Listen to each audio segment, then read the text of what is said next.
So இப்படிலாம் நம்ம பேசினா காவிரி பிரச்சனையில் உன் கருத்து என்ன, முல்லை பெரியார் பிரச்சனையில் உன் கருத்து என்ன, இப்படிலாம் அதெல்லாம் பற்றி உனக்கு என்ன தெரியுமா அப்படின்னு கேட்க ஆரம்பிச்சிருவாங்க. ஐயா, உலக மகா மேதைகளே, ROV, ரிமோட்லி ஆப்ரேட்டட் வெஹிக்கிள், அதை வச்சு தண்ணிக்குள்ளேயே போய்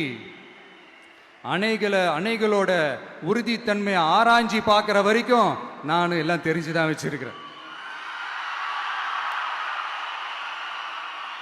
ஒருத்தன் சைலண்டா இருக்கான், அமைதியா இருக்கான்னா உடனே அவனுக்கு எதுவுமே தெரியாதுன்னு நினைச்சிடாதீங்க.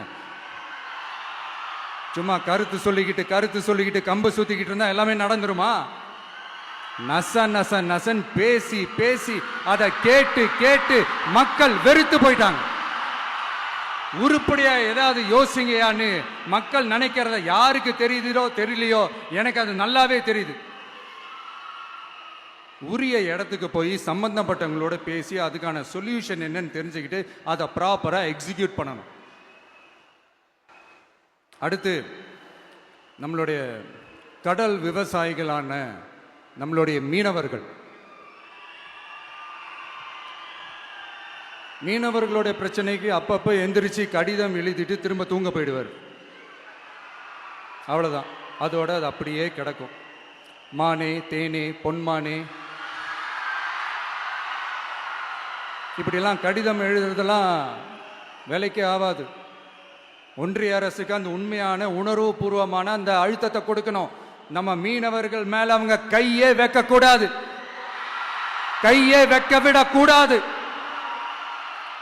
அவங்களுக்கான அந்த பாதுகாப்பு பக்காவா இருக்கணும். அதுதான் நம்மளுடைய ஒரே அஜெண்டா. மீனவர்களே, அடுத்து நம்மளுடைய ஆட்சி தான்.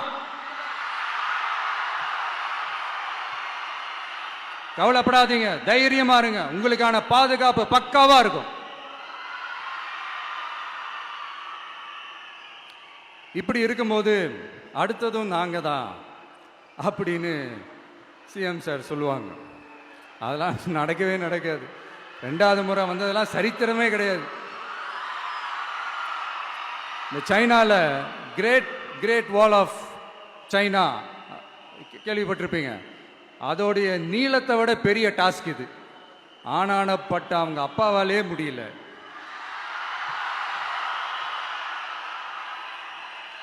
நான் முன்னாடியே சொன்ன மாதிரி உரிய இடத்துக்கு போய் சம்பந்தப்பட்டவங்களோட பேசி அதுக்கான சொல்யூஷன் என்னன்னு தெரிஞ்சுக்கிட்டு அதை எக்ஸிக்யூட் பண்ணுறது தான் ஒரு தெளிவான அரசியல். சும்மா ஆறுதல் சொல்கிறதெல்லாம் தெளிவான அரசியல்லாம் கிடையாது.